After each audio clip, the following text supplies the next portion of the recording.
such sights to show you.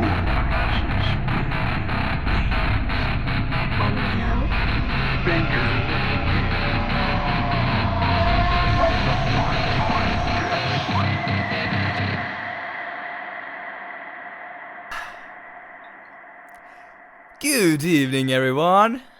Welcome to another fantastic and beautiful episode of Daymares podcast with the very talented and beautiful actress Spencer and...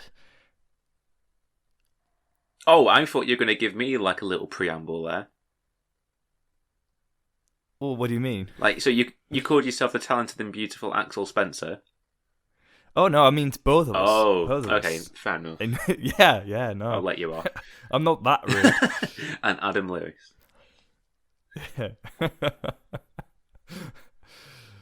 I mean, that would have been just like, oh, the fantastic, the glamorous. I mean, that's what it sounded like. And then this guy. This dickhead. Yeah. But anyhow, welcome to all. Welcome. We are in the midst of another new release. It's a few weeks old now. Well, in Finland, a few months. I always say the same thing. No, to be fair, it seemed to be pretty simultaneous.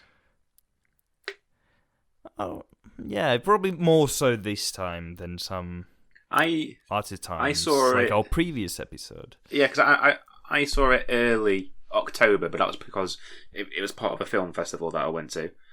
And then it came out in like 28th of October, was it? Alright, so it came like 11th of November. Oh, here, was so it? It's not, yeah, okay, that probably the fact you saw that festival threw me off with the release. Yeah, that was like some weeks ago. That. Yeah, but we're talking about Last Night in Soho,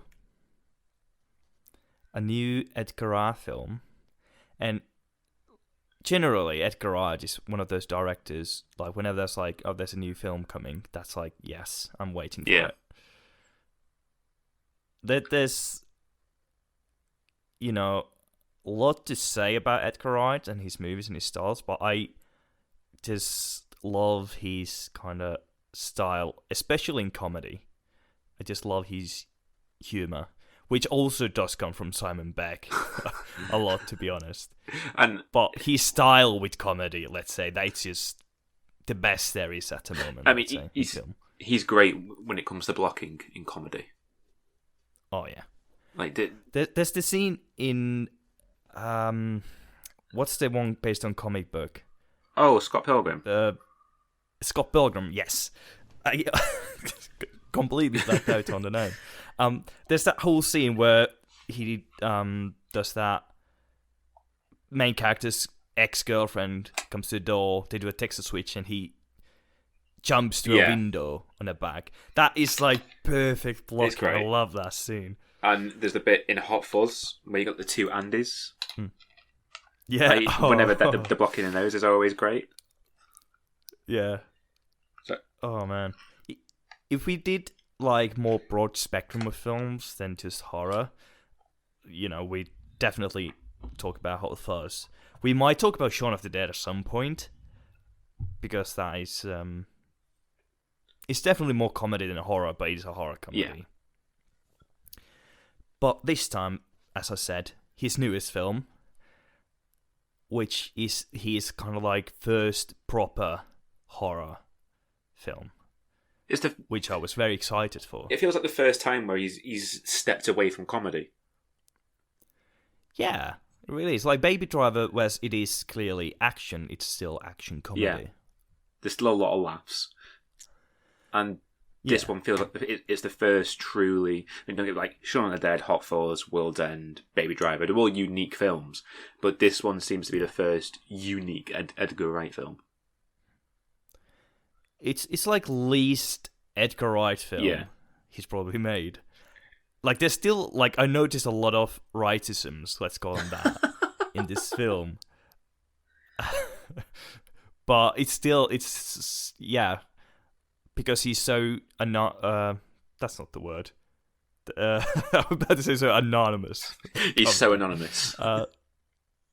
Yes, that's the word.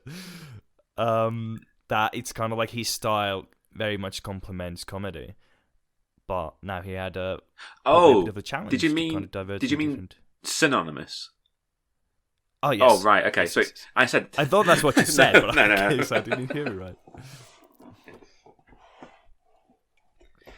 Yeah, synonymous. So it's very interesting in that reason alone to see him do horror. Can't agree more.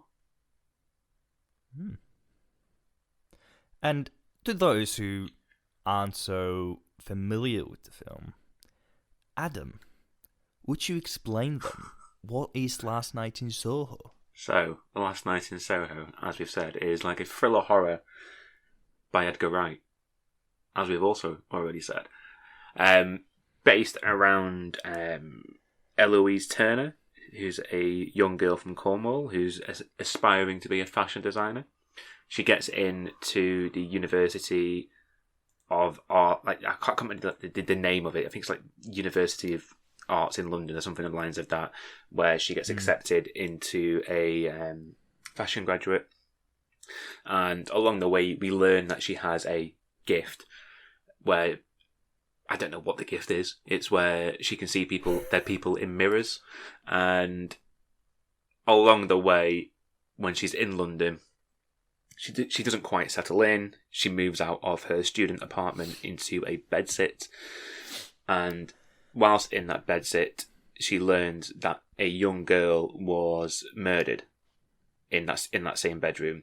And through her gift, she is able to track this young woman in 1960s London as going through her life as she was murdered. So the clip we're about to play now is part where she is just moving out from the student halls to the bedsit accommodation, and she is chatting to the landlady, played by the late Diana Riggs. So we'll play that now. Miss Collins? Yes? It's Ellie. We spoke on the phone. Oh, yes. Room is on the top floor. Have a few rules. Don't take smokers. I don't smoke. No male visitors after 8 o'clock. Not a problem. And no using the laundry room at night. It rattles right through to mine. I don't do laundry. Eh? I mean, I don't do nighttime laundry. I do laundry. I'm very clean. Good. It's a bit old-fashioned for some, but I won't do nothing to it. If you don't like it, you can find somewhere else. It's perfect. I love it. Wow, that's just so emotional. Unbelievable. I mean, it kind of is like, I don't want to get into a Darren Moon already, but Diana Riggs, great actress, sadly passed away before the film came out, I think. But yeah, like, we'll get into it later, but I think she's fantastic in this film. Oh, absolutely. And I have to say, before we carry on, I just want to say this really kind of funny coincidence. The film also has an famous actress apparently in England, called Rita Doshingham, who plays Eloise's grandmother. Oh, yes. I'm not very familiar with her, because I believe she is much more of like English actress, and we don't get many old English movies in Finland. It's the American films that we get. So I haven't seen her in anything ever, that I acknowledge at least, until a week before I went to see Last Night in Soho, or that week. I went to see it on Friday. I think earlier that week I watched a movie called Straight On Till Morning, which she stars. So it's just weird, kind of like immediately after that, see Last Night in Soho, where she is also, of course, like 50 years older, or 40 years older. But I could, like, she has a very recognizable face. I was immediately like, hang on, I just saw her. It was like such a weird coincidence, because I've never seen a film with her. Have I travelled back in time? Yeah, maybe I am Eloise. I have the gift. Yeah, but like, oh yeah, she was said about the gift. Go on, sorry. Yeah. Just quick note, like you said about the gift, like I think it was kind of like she's able to connect with people who are gone, like no longer here or something, or in different time or something. We'll come into that later because I think that the film does a poor job of explaining what her gift is. Yeah, yeah, for sure. But with like Rita Tushingham, I think she was more one of those actresses that had her heyday in the 60s, which I have a feeling is why she's in this film. Because, well, maybe not the main reason, because I think, as probably you and anyone who may listen to this know, Edgar Wright is such a massive film buff. Yeah. He's probably watched all of her films in this and probably had just made a connection, gone, 1960s, Rita Tushingham. Yeah. But it's the same like Diana Rigg was kind of heyday in the 60s. She was a Bond girl, wasn't she? She was in Game of Thrones. She's been in Avengers. she's been in quite a lot recently, like especially in the last 10 years. But I think she probably got her kick, like her kickstart in the 60s as well. Yeah. So you could clearly see why they are in this film, and they do lend that kind of like 60s glamour. Yeah. To the present day events in the film as well. But where do we even start? There's kind of a lot going on with this film. Shall we just get it out there already? Like, do you like the film? When you ask that bluntly, I do like the film. I do like it. But it has issues. And it's not like there's no issues that kind of like, oh, it's horrible, or it's, it's just, it's very enjoyable. I can definitely see people liking this film, but for us two, who I know kind of yearn for deeper grasp in the themes and the story and everything, it doesn't really enter the subsurface level of thrills. It doesn't quite go on the final gear. It's kind of like halfway there, I feel. Yeah, so I've seen it twice now. I saw it at the film festival, and I saw it again last night. The first time I came out of the film festival after watching that, thinking it's not his best film by any mile. Like, in terms of Edgar Wright's career, I mean, I can't remember. Like, I'm sure he's got a few films before Shaun of the Dead, but when people like talk about his career, it probably goes Shaun of the Dead, Hot Fuzz, Scott Pilgrim, World's End, Baby Driver, now this. And I'm sure there's like films I'm missing in there, but I think for the common audience, those will be like the Edgar Wright films they've probably seen. And I think it's quite low on his list of films. Yeah. Yeah, and it's not to say it's a bad film. No. It's just because he has such good films. And Shaun of the Dead, I do believe very strongly, was his feature film debut.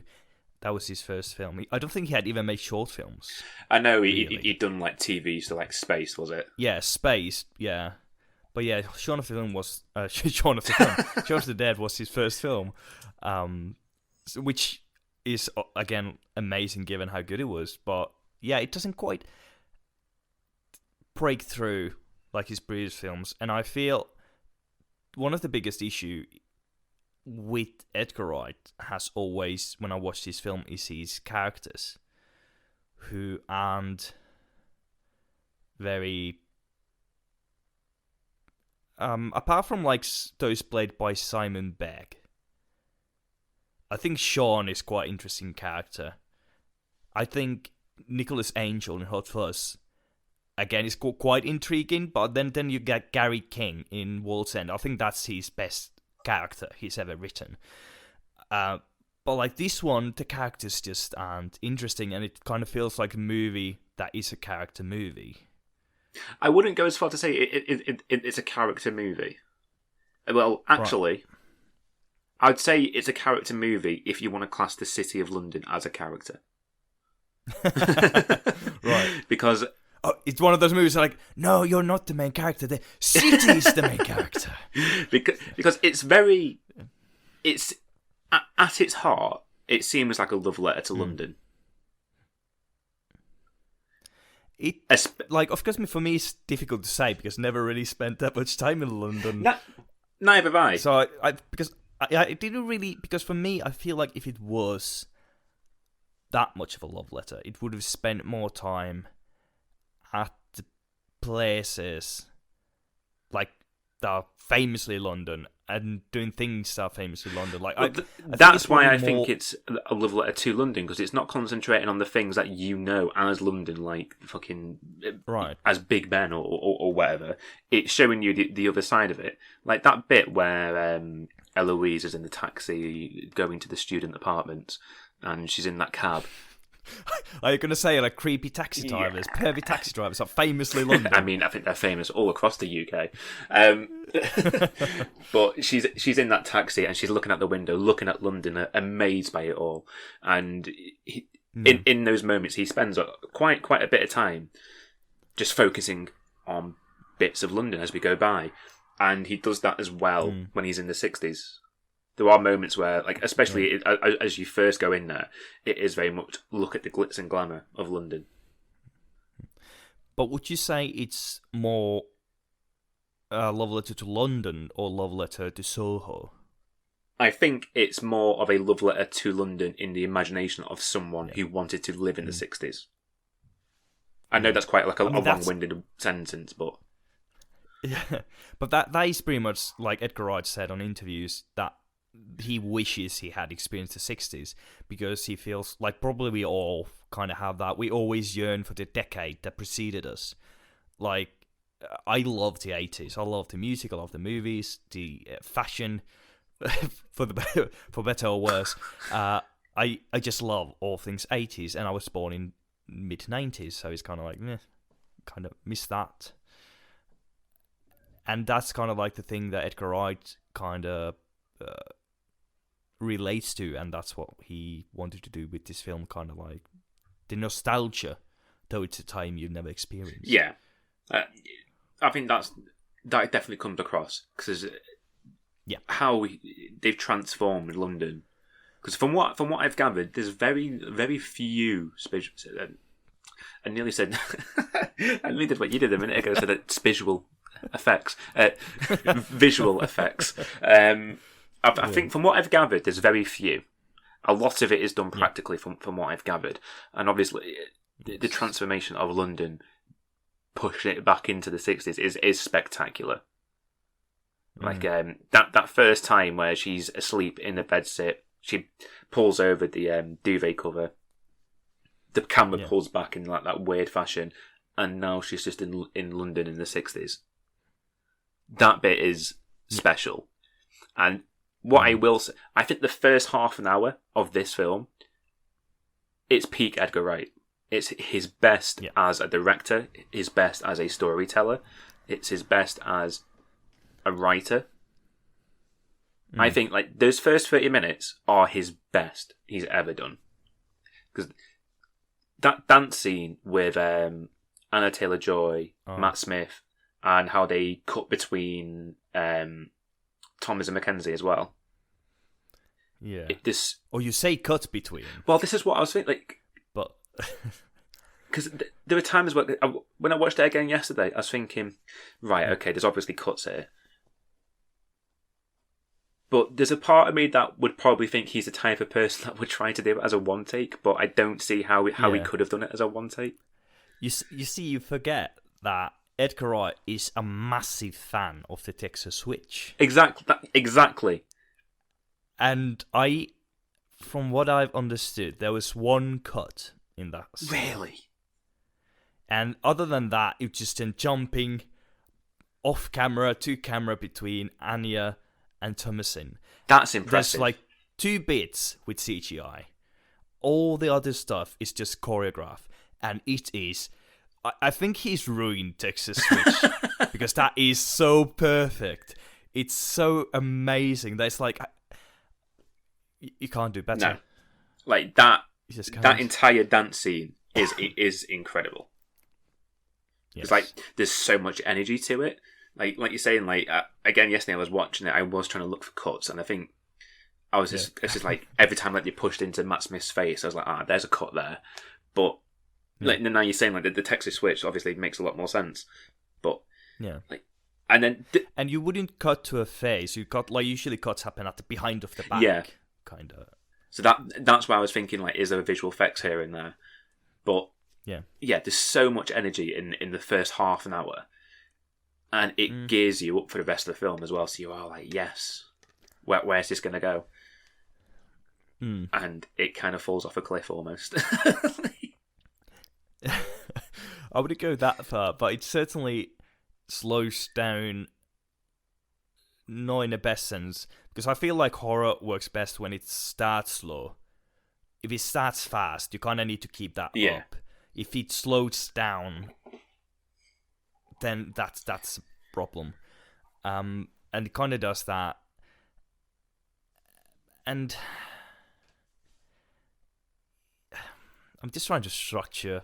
There's so much I want to talk about, even based on what you just said, with the dance scene. But then, like going back a little bit about the not using CGI, the mirror scenes, which there are a plethora of, are also amazingly done. Especially when Anya walks down the stairs into the Oh, that bit's great. Like I was trying to think how would you have done that practically, and it baffled my mind.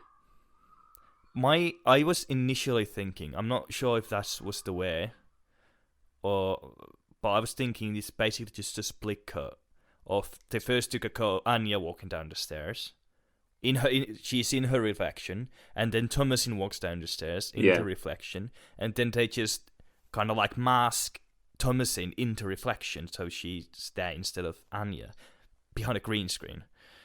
But I'm not sure if that's how they did it. I can't think of any other way, because that was what I was thinking. Yeah, because that's too elaborate set to have Thomasin be on the other side, like most of the scenes. Like you couldn't have had a second set behind, and doubles. Could have been if it was a green screen one, but other than that, but it still like feels so too elaborate. Especially given it's a curving stairs. Exactly. And the mirrors themselves aren't... It's not one panel. It's separate panels preceding each other. So that makes the most sense to me. Would it have surprised me he would have had more... a more technical, shall we? A more elaborate way? It would not have surprised me. But that to me seems like how that bit was done. Yeah. But like all the scenes with kind of like Anya talking to Matt Smith while Thomas is on the other side, they're like mimicking each other's movements at times, not all the time, but when it doesn't happen, it has like clear reasons for it. And like Thomasin burst into the mirror to kind of hold on to Anya. Like, I love that bit. It was just like, think of like how amazing it felt like watching Terminator 2 in the early 90s. Kind of like, wow, there's like, it's not a mirror, there's like a whole set behind that. And then Edgar Wright was like, hold my beer. Like, oh my god. But I think the budget for this is something around like £45 million or something on the lines of that. For what he's done with that amount of money, I find very impressive. Because like he has transformed an entire, not an entire city obviously, but like he has transformed parts of a city to make it 1960s. I mean, there's a bit where they're driving around London, and there's a good chunk of it where I couldn't spot CG, and it kind of feels like, in a way, in Once Upon a Time in Hollywood, where they just like, well, we're not doing CG, we're just going to transform this entire street, and let's shoot the scenes as quick as we bloody can, because it's going to cost us so much money if we don't get it done quickly enough. Yeah. It is massive work for the set team, and I feel very sorry for them, but they did an amazing job for sure. Like visually, all the set design is magnificent. The set design and the costume design. Yes, I love the loft apartment Ellie Thomason's character moves into. It's quite old, and then there's the window that flashes the blue and red color from a neon sign. The most giallo thing I've seen since *Malignant*. You always say like the red color. It's like clear Suspiria, but here you have it. It's just. But to be honest, I've seen people kind of talk about this film being inspired by giallo. Do you not think it is? I not strictly no, don't really. The thing is, the plot with the mystery. That's of course giallo, but that's pretty much where it ends. The kind of giallo influence for me. I mean, like of course you have the bright colors, but bright colors aren't strictly giallo. That's just Dario Argento, and that's just Suspiria's Dario Argento. He doesn't really, from what I recall, use color that strongly in any other films. I would still say it's definitely influenced by giallo, because giallo is focused around murder mystery horrors, or not necessarily the horror, but thrillers. So I would definitely say that there is an influence there, whether it's intentional or not. It's definitely there. Yeah, like I'd say it's not intentionally influenced by giallo, but like unintentionally. I mean, sure, there's a. To be fair, knowing Edgar Wright, because there's a lot of like Hammer horror references in this as well. Yeah, it would not surprise me, because he did an interview with Dead Meat where I believe they were asking this, like I think one of them thought like he was inspired by giallo, and one of them thought he was like more inspired by 60s horror films, and Edgar, I believe, said that he wasn't really that influenced by giallo, and rather like films from the 60s.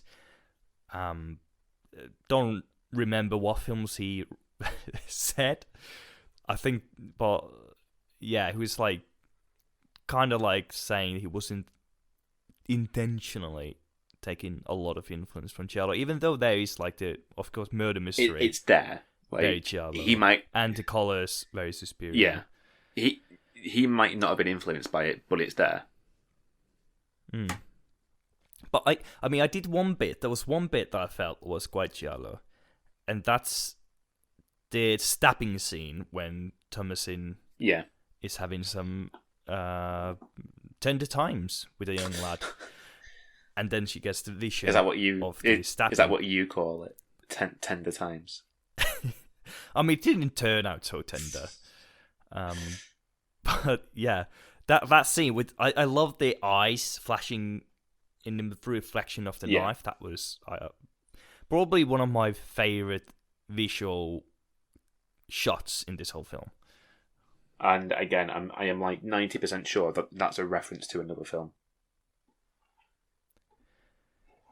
Because it would not surprise me to see in a month or so from now where we see a YouTube video where it goes, here's all the horror references in Last Night in Soho. Because and it's like 50 minutes long. Because this isn't a slant on Edgar Wright. I think he does it to be like, I know that you know that I know that you know kind of situations. Yeah. And I can't wait for that video to come out where someone's just gone through the film, found every reference, and then we can just finally see every bit and go, oh yeah, that's that film. Yeah. Like, I think I've certainly seen a horror film poster with eyes in a reflection of a knife. And I think it's quite a famous poster, but I can't recall what it is. It's a scary movie. Is it? No, I don't know. I'm just taking a piss. Thank God. No, it can't. No, actually, it can't be a scary movie because they always have those cinema posters. Them sitting in the cinema. But yeah, going to the actors. This film is superbly cast, to say the least. I'd say. Go on. Anya Taylor-Joy, of course, massive name in horror already. Given I'm just gonna skip to IMDb in the and see her age, I because think she's like early 20s, isn't she? yeah, born in 1996. God, she's So a year younger than me. Yeah. So yeah, and then you have Matt Smith.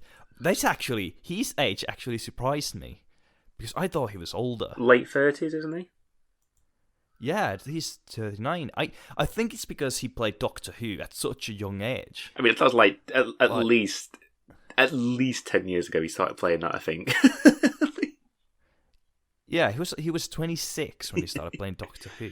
He was 26 when he was doing Doctor Who. Jesus Christ! What? I'm 26 now. What am I doing with my life? I mean, let's see Thomasin McKenzie's age, because I think she's the youngest. I think she's like 21. Yeah, she was born in 2000. What are we doing? She was in with our lives? 2000. At 2000. What are we doing? Oh, that makes me feel old. I left school 10 years ago. What the fuck? I mean, I left school just 2 years ago. So, no, wait, a year ago. Technically, yeah, a year ago. So I'm still good. Oh yeah, makes you wonder what you're doing with your life. Let's just finish this. I'm going now. Bye. But Thomasin McKenzie is brilliant. Like I'm a massive fan of her since I saw Jojo Rabbit. I haven't seen too many films of her as of yet. There was the one you mentioned earlier. I should really Leave see. No Trace. Yeah, I'm gonna see Old at some point. Yeah. But yeah, don't really care for M. Night Shyamalan. I don't think you need to. Let's put it like that. But I'm gonna see it. I'm gonna see it at some point. But like Thomasin McKenzie, she was brilliant in Jojo Rabbit. She like brought amazing kind of like empathy to that film. Like I think she was like the empathic compass of Jojo Rabbit. And in this film, she is very kind of the same. She's a very empathic character, and that very strongly kind of comes through. Yeah. I don't know what to say to that. I mean, like she's a very you just go on. Yeah, you're just so against her accent. I'll come on to that in a minute, but she's a very timid character in this. Like she's obviously someone who's been raised on things before her time, and she's moved to a part of the country that is so not what she's used to. It's completely different. She's out of her comfort zone, way over her head in the hustle and bustle of London life. That she's like a very timid person. But as you were saying, the accent can fuck right off. Because the moment, but let's no, I can't. The moment I was gonna go. Let's just crack on with it. But I thought I can't. Like the moment I heard that accent, I thought I've got 2 hours of this. But I think as the film goes on, it does blend into the background. But good God, I want to know where she's based that accent from. But the thing is, when we talk about accents in movies, it's, I'd say, very rarely, very little the actor's fault, and based much more on the dialogue, what is it, like consult or whatever, like whoever teaches them to speak in that dialect. Dialect coach, that's the word I was looking for. Because, you know, you can't learn an accent like that. You need a dialect coach, and they do. That dialect coach needs to go to Cornwall then. Yeah, I can't really don't really have that good of an understanding of Cornwall accent or dialect, so I didn't bother me, but I can, I take your word. I mean, even I've not got the best grasp of a Cornish accent, but still, I think it's such one of those accents that you're going to go, ooh, okay, this is going to take a minute to get used to. Yeah. Like, do you know the kid in The Babadook? Yeah. When I first watched The Babadook, it took me 4 attempts because that kid's voice pissed me off so much. And I feel like if I was watching this at home, I would have gone, nah, see you later, I'll turn this off now. Oh. But I was in a cinema and I paid for it, so I wasn't going to walk out. I mean, yeah, I couldn't bear to say anything bad about Thomas McKenzie. I love her work. She's great. Like, I'm not going to say anything else. Like, she is fantastic in this. That I want to know who said, yeah, here's the voice. Crack on. Yeah. But also, like, the thing with the character is, I think this is kind of like one of the most emotional characters in Edgar Wright film.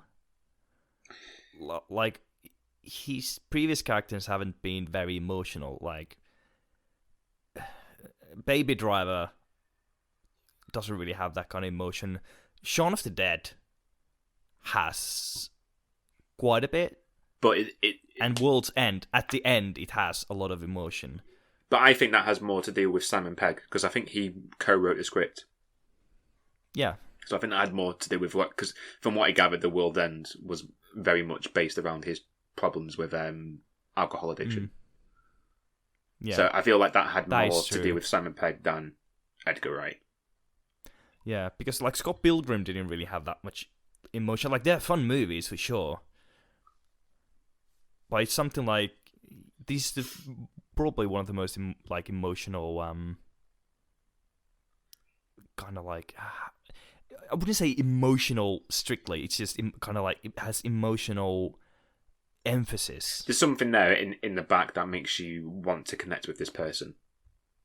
Yes. Like, Absolutely. I mean, straight away, like the opening, the opening, I do love, because it's very much like. Oh yeah, I love the dress she wears at the beginning, because it's amazing. It is very much someone like. It's a very good introduction to the character. Oh yeah, I immediately kind of got the idea what the character is. Yeah, like, she was obviously someone living way past what she. Well, not living past what the area she wanted to be in.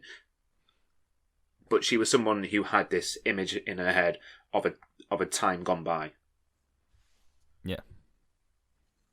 I think I explained that quite poorly, but I think I Don't worry, I don't made my think I point. explained it any better. Yeah. And of course, Matt Smith, brilliant in, whatever he does. He was brilliant in Crown. I loved him in that. And of course, as Doctor Who, ever so whimsical, and he just has that kind of charisma. He kind of oozes out of him effortlessly.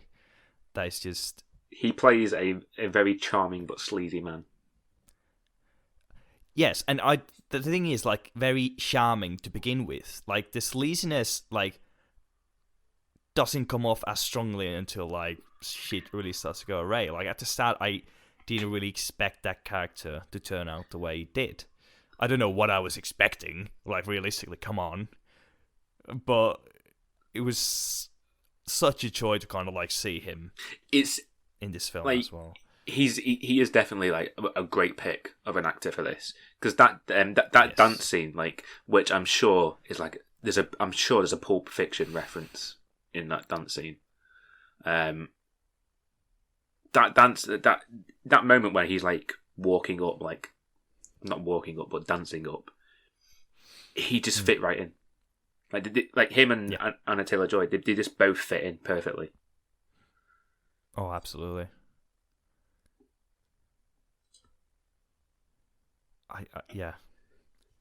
I really don't know what else to say. Matt Smith is just endlessly charming, and I want to see him more in things.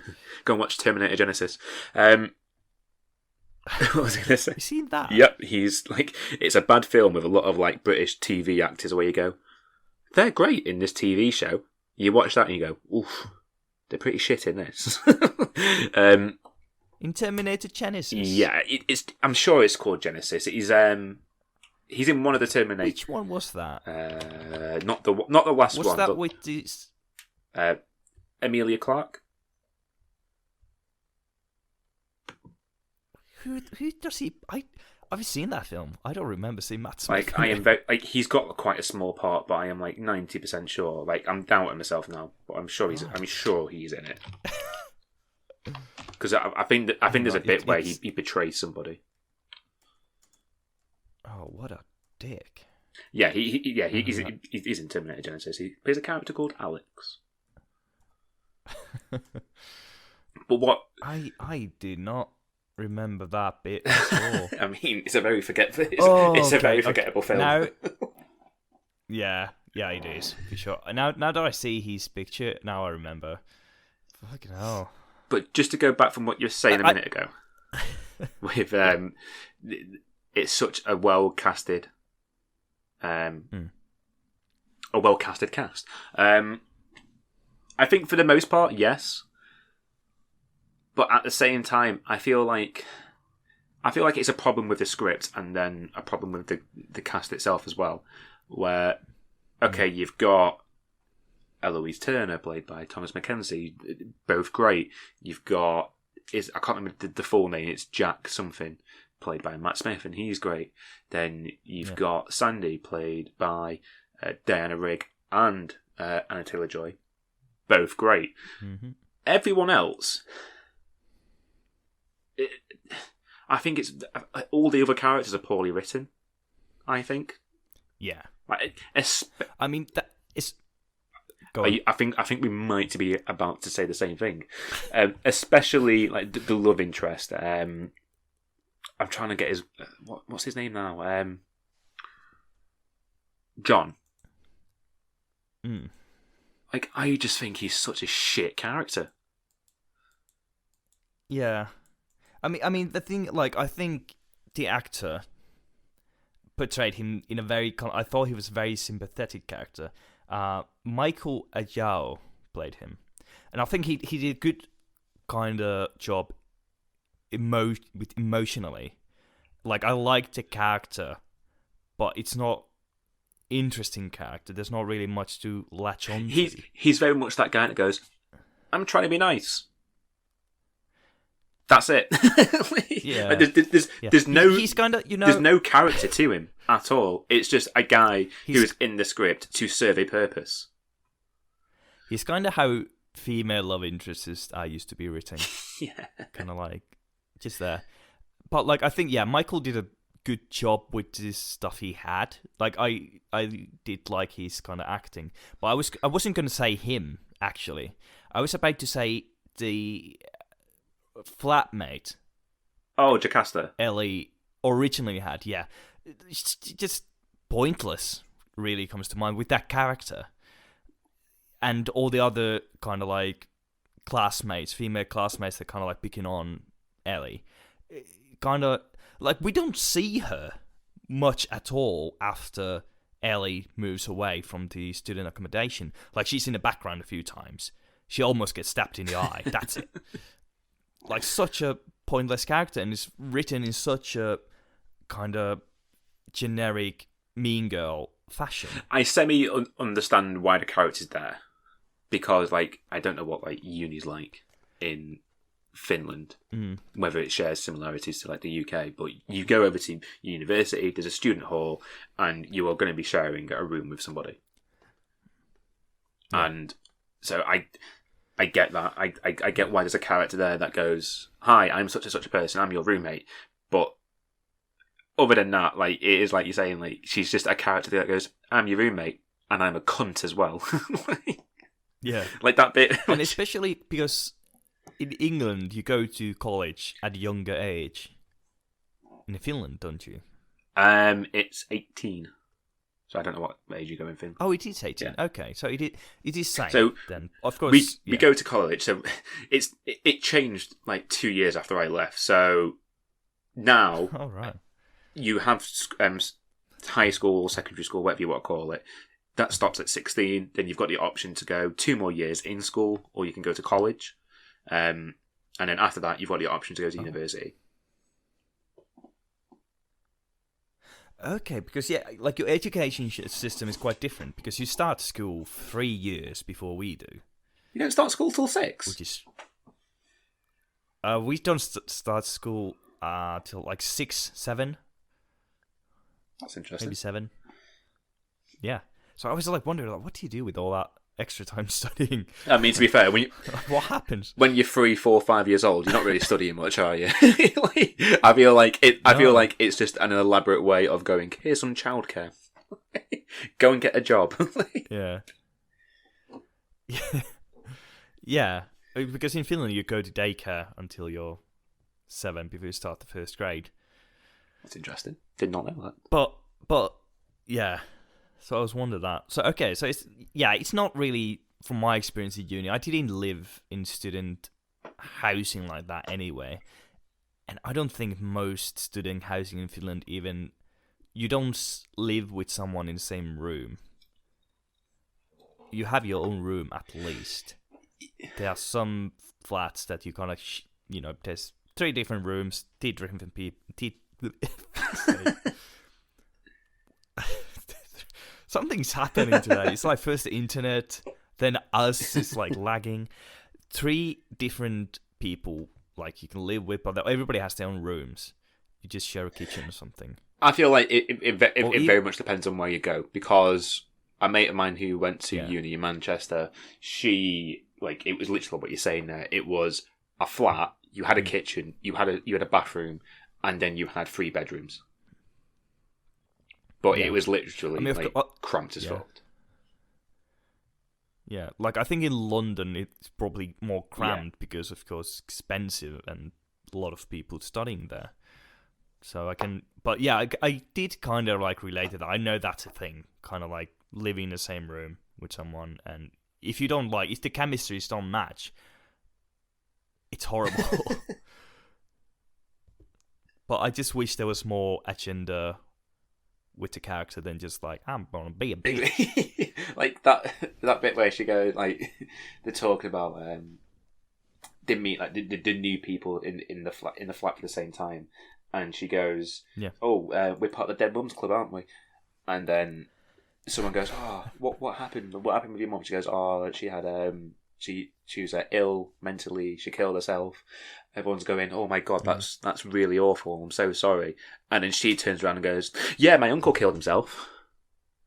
Yeah, like one up. Yeah, like I understand the motive of the character, but at the same time, I don't get why the character's there. Yeah, just to me, the funniest bit in that scene was like when all the girls got going like, so brave. So brave is repeating. It's like, Jesus, it's so brave. And there was another character as well that baffles me. Yeah. Well, to be fair, like it's not the fact. Is it Leslie? Yes, but not baffling in terms of him as a character. It's him as the script. It's just a red herring. It's a shit red herring. Sole purpose. Yeah. Because a lot of this film, like, maybe we could start spoiling it now, there's a lot of, like, towards the end, there's a lot of bait and switch. Yeah. Because throughout the entire film, you're led to believe that this old man who's following Eloise at some point is Jack but now he's old and living in the present day. Yeah. And the film does it pretty much convinces you that he is Jack. And he's going to try and kill Eloise at some point. And then, literally, at the last second, he goes, oh, no, that's not Jack. That's someone else. And you're going, oh. It's Leslie, this character we saw in one scene. Like this guy who had, like, 3 lines, and that was it. That was him. And you're kind of going, oh, okay. Right. But, yeah, there were, there were a few things that I kind of, saw as kind of foreshadowing. I still think, we should have seen more of Leslie for that to be proper, better red herring. But there was, he was telling Eloise to kind of I used to know all the girls around here. I was a bit of a protector of them. And then, of course, in the previous scene in the 60s, he was telling Sandy to kind of, get off and leave this dirty, crimey prostitution stuff. The thing with that scene, though, he's not doing it to be like, I'm trying to help you. you need to get out of this. He's doing it in a very like, Yeah. you need to get out of this because fucking hell, what's going on, eh? It's very sleazy when that scene, and Yeah. it's not done well at all. Like that moment when they go, oh, it's Lindsay, shit, oh my god, it's not Jack. Like it's done so poorly, and you're kind of going, oh, okay. And it literally gives you a flashback to that scene because it's the only scene it can reference to in the film that tells you who he is. And I feel like that was something they did, not in the script, in the editing room, because they went, people aren't going to know who he fucking is. Absolutely. And that's kind of like where they, like, I don't like the whole mystery aspect of this film because it just doesn't really work. Yeah. Edgar Wright has made brilliant mysteries in Hot Fuzz. I love the whole mystery aspect of it and how it's so ridiculously mundane in the end. I love that. But in this one, it just doesn't work. And I think they came up with the idea of like they want to do a mystery before they actually had a story. Yeah, definitely. I mean, like the other twist in this is Diana Rigg, who plays Miss Collins, is like her like present day, shall we call it, title. Like she's Sandy, and there are more clues to who she is, but it's very poorly done as well. Yeah, because I think the part where everyone went, "Oh my god, that's Sandy," is where like Eloise is coming in, going, "Right, I need my deposit. I need to get out of London." And she walks into the living room and she goes, "Oh, there's some post for you there." And she's flicking through the post, and you see Alexandra Collins, and it's okay. I understand it. But that bit, I don't think that bit needed to be there because I feel like I think it's like I see why it was there. It's kind of like it happens so quick. Like if you blink your eyes, you kind of miss it. Do you though? Because it's right in your face. Yeah. Well, I like to think so. But like, I spot that was like the final tick for me. Like, oh yeah, this is Sandy. I had suspicions when Eloise went to her door. It was kind of like, why would she go there? Like, what's the point? Like, did she... Like, then it got... Like, especially when she invited her in, I was kind of like, okay, yeah. She's... If not, like, thinking she's Sandy, I was like, she's going to kill her. Like, that's just what happens when old people invite young people into the room. And that whole monologue she gives, where she gives Ellie the tea, like, it's got poison in it, or whatever she puts in there. And she's giving this whole monologue of like what happened to her. Like men came in and raped her, and she's saying like, you know, a woman did die up there. You know, this, that, and the other. I feel like that monologue could have been done so much better because it is very much like slapping you in the back of the head, going, "Hey, this is Sandra. Did you not know this is Sandra? This is Sandra. Look, it's Sandra. It's definitely Sandra." And I feel like it would have taken a step back, just removed like one or two lines of that dialogue. I feel like it would have been a lot smoother. Yeah. And like the whole end sequence when she started chasing Eloise to the upstairs. I just didn't like her. No, I didn't. It's silly at that point. It's kind. It's quite silly. Like suddenly the ghosts kind of see Sandy, and Sandy sees them for some reason, and suddenly she kind of like starts to regret what she's done or something. And it's kind of like, I mean, like within the space of 10 minutes, she's been gone from being like, "Yeah, fuck 'em, they all deserved it," to being like, "Oh no, I've done a bad thing." Yeah, and I think like the sympathies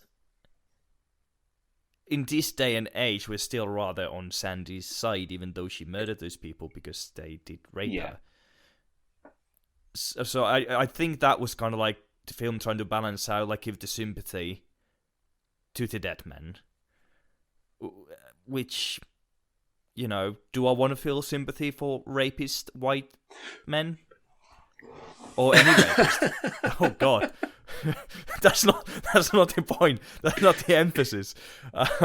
Like, I was about to like say, do I want to feel sympathy for like straight white men? But then like the rapist was also there, so it was kind of like, dig yourself that hole. But I'm gonna go bury myself under some floorboards. Right, okay. I want to know if this annoyed you as well. Yeah. So when she runs into that room to call the police, or call an ambulance, or call whoever she was going to call, the emergency service, and all the dead people start cracking through the floor, start cracking through the walls, grabbing at Eloise, and she dives onto the bed, and then all those hands grab her down to the bed. Yeah. And then one guy comes out of the walls, and he's there going, "Help us, help us!" And he grabs the phone and gives it to Ellie. Yeah. And I'm thinking, why do you want her to help? Like, she's literally trying to call the police, and you're stopping her from doing that. Yeah, it was. Yeah, it didn't really make much sense, did it? It was kind of like, it was such a kind of like played up just for horror, and then suddenly it's like, oh, actually, can you call help? It's like, yeah. I think there are a few issues like that. Like Edgar Wright is like clearly hasn't really made horror before, but he's written good stories. Yeah, but I think the horror elements of this film, at times, like that scene, are very lackluster. Like there are a few really good horror scenes. I love like I said, this scene where Jack supposedly stabs Sandy. I love that scene. It's shot really well. Yeah. But then they're like, I don't like the ghosts to begin with. In what sense? That's just an artistic sense. I feel I would have preferred this film more psychological than a ghost story. But that's just my personal taste because I like psychological horror. I semi understand why they like that. Because there is that line when she's on that monologue, and she goes, "I just had to blank the faces out." So when you see those ghosts, it is like nondescript white man. Yeah, and it's kind of like the whole film deals with ghosts of yesteryear. Yeah, bit further than yesteryear, and it kind of fits the whole theme of that. But they just, I don't know. Most scenes where the ghosts were in, they were just kind of like standing. It wasn't really... They're just there. Yeah, they were just there. It wasn't like scary. It was kind of like a ghost. And Eloise is running around. Since we're on the topics of ghosts then, the library scene. Mm-hmm. That bit for me... I like the fact... Yeah, go on. Like, that bit for me is just where the film like almost stomps on the brakes. Yeah, I felt that was probably the slowest bit. It's like I just thought, right, okay. Like I like some of the humor in this film. Like she goes up to the counter and she goes, "I want all these like news articles or newspapers from 1960 to 1965." And the guy goes of missing women. And she flashes her student card, and the guy goes, "Aren't you a fashion designer?" Yes, I am. And he goes, "What are you what are you trying to create? Like missing women from the 1960s?" And he goes, "Yeah, that's right. That's exactly what I'm doing." He goes, "Killer." there's like shit. There's like shit levels of humor that I appreciate in this. Yeah. Like the amount of humor that's in this film, I don't think it ever goes too much. I think it's quite. They're always at the right nicely point. Balanced. Yes. Like the bit where she's coming from the house. Or is it the house? Like I can't remember. I can't remember exactly where. But it's raining. She's trying to John's running after her. They meet up, and he goes, "Right, okay. I'll get you out of London. Then let's go." And he goes, "How are you going to get me out of London?" He goes, "Well, I've got a car." He goes, "You drive?" He goes, "How else am I meant to get from South London to North London?" Like that. It's such a great bit. That was like, I think, my biggest laugh in the cinema when I went to see it. That was brilliant. But I do. Oh, yeah. I also like. I think they also have a great chemistry. Those two. I love the bit when John goes to give her a new can of Coke, and he says like, "That's the least I can do," and Eloise kind of comes back with that. What's the most you can do? It was kind of like the guy just. It's a great. It's a great line if you're ever trying to flirt with anybody. By the way. Yeah, I just love that. It was such a brilliant like. Both characters were completely like, what? I think the humour for me is one of the best bits. Yeah. Because I feel like that's where Edgar Wright is his strongest. I mean, I know. Absolutely. Oh God, what's the person's name again? It was someone who co-wrote the film with Edgar Wright. This film? Yes, she's got a really long name. Not a really long name, but it's one of those names where... Christy Wilson Cairns. Yes, there you go. Like, she co-wrote 1917. Oh, really? Who directed that film? That was... Oh, God. Sam Mendes. There we go. Yes. I was thinking, yeah. She's writing a new Star Wars film with Taika Waititi. So... She's a very good writer. There's no doubt about that. Yeah. So I just wonder whether she was the right, or whether Edgar was the right person. Like whether those two gelled properly for this film. Yeah, it's hard to say really. Like this is so out of element in general. Like I don't want to say out of element, but something like so new to kind of like Edgar Wright's work. Yeah. And horror is a very difficult genre. Like, comedy and horror are very similar in the way they both kind of attempt to evoke certain emotions. And you kind of really need to pace and pinpoint, like, when stuff happens. Like, you need to know the beats. But it's still very different. I don't know enough about Christie's work to kind of, like... speculate that. Yeah, I know. It is one of those things where you kind of go, right, okay. Like, 1917 is a great film, but I don't think anybody's watching it because for the story. No. And I would be interested to see what she does with a Star Wars film, especially with Taika Waititi. I mean, that's the thing. Like, she working with Taika Waititi, hell yeah, up for it. It being Star Wars, I'm all like, nah. Yeah. I don't give a shit, really. But, never been a fan of Star Wars, but Taika Waititi I am a fan of.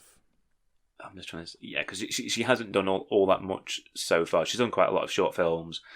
She's done Last Night in Soho, obviously, and then 1917. Oh, did you? What a coincidence. We're just talking about that one. Yeah. Like, she's one of those people that I kind of go, right, okay, that name's in my head. Like... I do think there'll be a point where we go, that's a fucking great story. Yeah. But, like, I don't know whether Edgar Wright was maybe the best person. Like, because I know the story was by Edgar Wright, and then she came in and helped him with the script. Mm-hmm. I would be interested to see what his script was, and then what her script was. Because we know... Edgar is very specific with his work. He's very artistic, kind of like he does want to have his way. Like, I believe that's why he didn't end up making the Ant-Man film some years ago. I feel, yeah. There was creative differences. I feel that was just like Marvel being dickheads and not letting someone do what they wanted to do. Yeah. But, like, I do applaud that Edgar went out to do something different, like instead of just another comedy, because like we know he can do great comedies, but also from his perspective probably doesn't want to just make comedies for the rest of his career.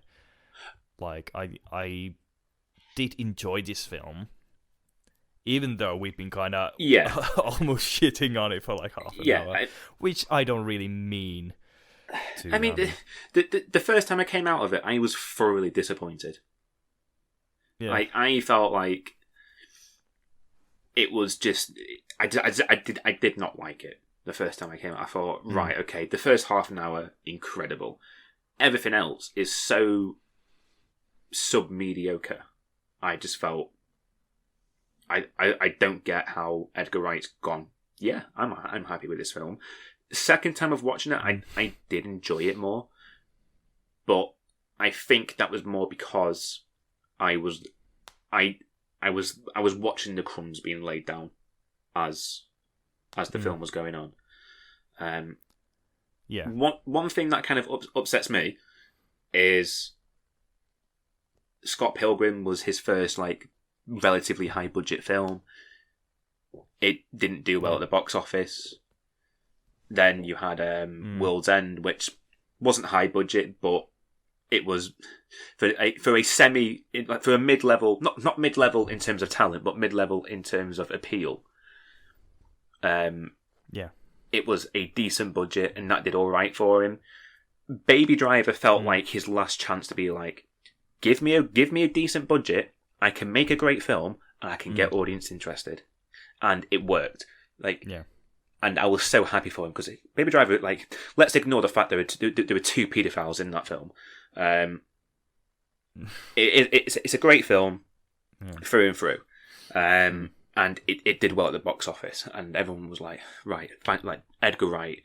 Because I think have you ever listened to any? I think the podcast called is Directors Guild of America. No. Essentially, it's a podcast where one director will talk to another director about a film they've just released. Oh. And he did his on Baby Driver with Christopher Nolan. And in there, Christopher Nolan said, like, you're very slowly becoming one of the best British action directors out there. And with Baby Driver, I think that's incredibly true. Yeah. Last Night in Soho felt like people coming into it going,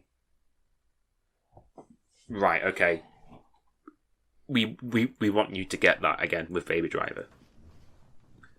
Like, he's had 3 opportunities now at films with good budgets, and only one of them has been successful. And I don't know whether he will get another budget again like this one. And I feel like that has a lot to do with the 18 rating on the film.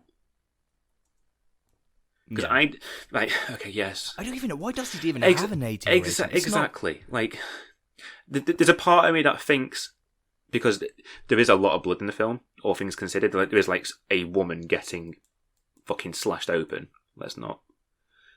And there are scenes where someone's getting their like, Diana Riggs cuts her own throat open at one point, and there is a flashback scene where you see like dozens of guys getting their fucking faces slashed open, and a part of me thinks that what tipped it over the edge to an 18 was somebody saying cunt once or twice. Yeah, but I'm in full agreement with you. Like, it's not an 18. I mean, I don't care what anyone says. Like, it should not be an 18. But I feel because it was an 18, it's not had that broad appeal. Yeah, I mean, for sure. And yeah, it's kind of interesting to see what happens next with Edgar Wright. I don't think it's going to be anything catastrophic. I think he's going to carry on making films. He's going to carry on making great films. But it's just this one just wasn't as good as his previous work, which isn't to say he's hopeless. With his track record, you know, it's kind of have to come to a point where your film isn't critically and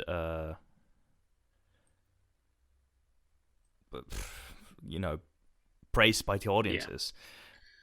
I mean, even this, like, I know a lot of people who really like it. On IMDb, it's 7.1, I think. 7.4. So they're like, the audiences are liking it. Weird, and, you know, I don't know, Metascore is 65, which isn't bad. And even us, well, we're going to give our rating at the end, so we'll see. But it's doing moderately for a horror film that cost 47 million, was it? 45, somewhere horror around films, there, yeah. horror films don't usually cost that much. It's quite rare that they go. Neither do over 10 million. 18 rated films cost that much either. Yeah, absolutely. Like if the studio, I doubt the studio would have given it that much of a budget if they knew it was going to be R-rated, because it usually just makes no sense. But yeah, like it's doing decently for a R-rated horror film. Like I think 17 million is the worldwide. That's bad. Box that's office. Bad though, isn't it? It's not. It hasn't made half its money back. Yeah, but it's still in circulation. It's not gonna like. Of course, the first few weeks are the biggest, but I think it's it's not great, but it's not the worst for a R-rated horror film. I still wouldn't be happy. 40 million to make. I still wouldn't be happy. Like if I was a studio exec. Oh yeah, I don't think the producers are very happy. Like, I mean, Edgar Wright's probably got a different opinion because I'm sure he doesn't give a shit about the box office, but the people financing the film give a shit about the box office, and yeah, I just wonder whether he's going to get this chance again.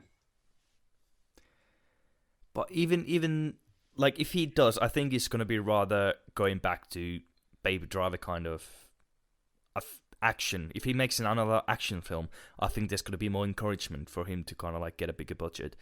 But that, again, we don't know if he wants to make another big budget film. We don't know what he wants to make next, so it's just, apparently, we'll see. I don't know how true this is now, because obviously Kevin Spacey, I think after that film came out, the whole thing about him being a fucking massive paedophile came out after. Well, I think it was one of those things that it was semi-known, but never, like, confirmed. And then afterwards, it got confirmed. And then the guy who plays Baby, I can't remember his name, Ansel Ezer or something, I can't remember his name. After that film came out, turns out he was also a paedophile. So I know Baby. Yeah, I didn't know about that one. Jesus, there was a thing where it was like some woman came out saying like, "Yeah, I was 15 and he was trying to cop off with me." So whether that film gets the go ahead, I don't know, but I do know it was a thing that was being worked on. But I know, I don't know about you, but if Baby Driver 2 comes out and it does have like one of the paedophiles in it, I'm probably not going to go and watch it. No, I wouldn't really care for Baby Driver 2 anyway. Like, I wouldn't want him to make a sequel. Exactly, yeah. I wouldn't want him to either, but... And I kind of don't see Edgar Wright making a sequel. He hasn't made any sequels. Even, like, Cornetto Trilogy, they're not sequels or anything. They just... So yeah, I think Edgar Wright is more of a director who likes to make different things. I think Baby Driver 2, he has said, like, he would do it. Okay. Like, I'm just reading now saying, like, he's written a Baby Driver 2, just waiting for the right time to make it. All right. When all the dust has blown off with when everyone forgotten that he's a paedophile. Yeah. Like, yeah, if he does that, I don't want him to work with either of those two. If he does, I'm not going to watch it. I don't think he'll be working with Kevin Spacey. I think Kevin Spacey's time in Hollywood has long gone, and maybe even longer than what we expect. But Ansel Elgort, like if he's in it, I'm not watching it. I am going nowhere near it. Yeah, but yeah, only time will tell what he'll do next, and. Like, I'm still going to be excited for another Edgar Wright film. Yeah, same. Like, this hasn't marred my opinion on him as a director. It's like you're saying, like, you play with fire, you're going to get burned at some point. If you're in this industry, at some point, you're going to make a film where people go, this isn't your best work. Yeah. So, one of the teachers in uni, when I was his first year, told us on a lecture, we have the grading system of, get rated from 1 to 5, with the 5 being the best, 1 being the worst. And he said, you can't always do courses and go for the 5. Sometimes you need to go for the 1s and 2s. You just need to do different things. If you just go for the safe, you're not going to learn. And that probably works better in artistic fields than like engineering, where you're kind of like, oh, I don't know how this works. But in like art, where you kind of do different things, and then the teacher is kind of like, ooh, I don't know about that, and you get a 1 or 2. It's like you need to take risks in art, and do different things. And I do very much think that this was a risk for him, because I feel like his career is still, in a way, being held back by Shaun of the Dead and Hot Fuzz. Like, they're great films. Let's not beat around the bush on those. They are fantastic films. But I do feel like people go, oh, Edgar Wright, he's making a horror film. He made Shaun of the Dead and Hot Fuzz, didn't he? Okay. Like, I feel that's people's opinions going into it. Yeah. He's kind of yet to climb out of the reputation of those films, which, you know, like film fans like us, we know like the greatness outside of those 2 films, but like for general public, I certainly believe there's gonna be a day he's gonna do it, and general public's gonna it's just kind of a matter of time. We'll soon see. Yeah.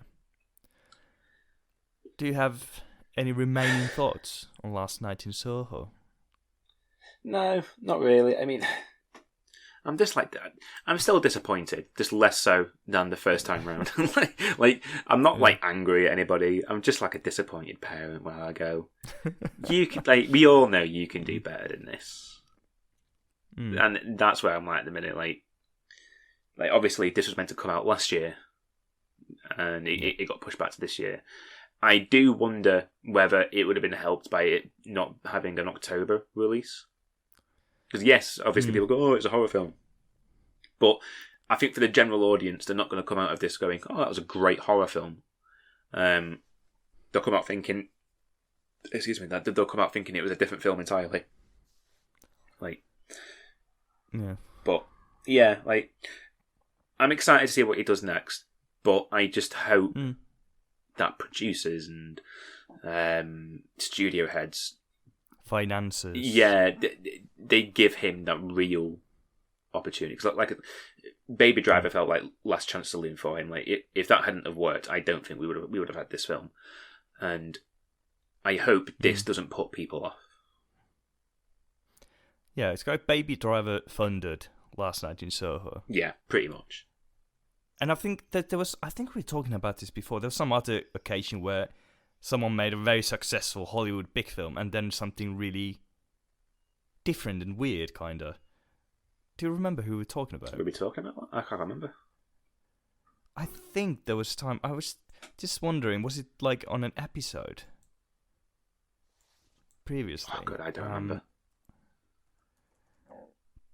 Yeah, but yeah. I was, well, what more could I say? Definitely going to look forward to more stuff. Oh, James Wan with Malignant. That's when we talked about it. Oh, like he's been everywhere, hasn't he? Like he's done small horror films, big horror films, medium horror films. Yeah, but he's kind of like Aquaman funded Malignant. Yeah. I think that was all we were talking about.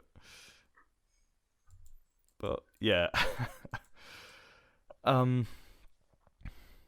So, how many Texas switches would you give this film out of 10? I would give it I'm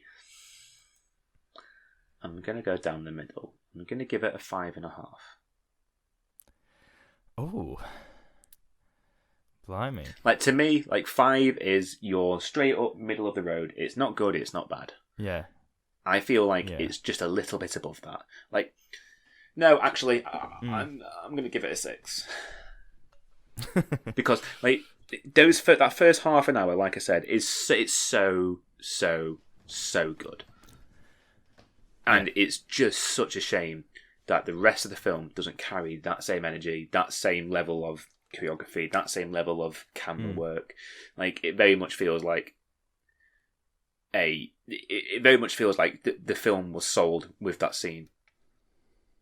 Like he went into a meeting room with however many producers, how many execs, and all that bollocks, and that was the scene that sold him. Yeah, not the other stuff. Yeah, I would probably give this a 7. But it's still like there's some bits that I really, really like the main actors and the chemistries. But then there's just other stuff that kind of like fall flat. Yeah. They don't ruin it for me per se, but they kind of just leave it flat. But then I still really appreciate some of the really, really cool things this film offers. Yeah. So that would be 6.5 Texas Switches from Daymares podcast. Half a Texas switch. How do you do that? Pardon? Half a Texas. Oh, that's kind of like when like one of the characters goes off the camera, but the other one comes in too soon. So you kind of go, they just switched. That's half a Texas switch. You see 3 hands rather than the normal 2. Yeah. Oh, that's just a Friday night. Oh. With that note, thank you for listening to our lovely voices. And we'll see you again soon. But until then, sleep tight. And if you wake up in the middle of the night in 1960s Soho, you better stop switching up your pills. Good night. Cheers, guys.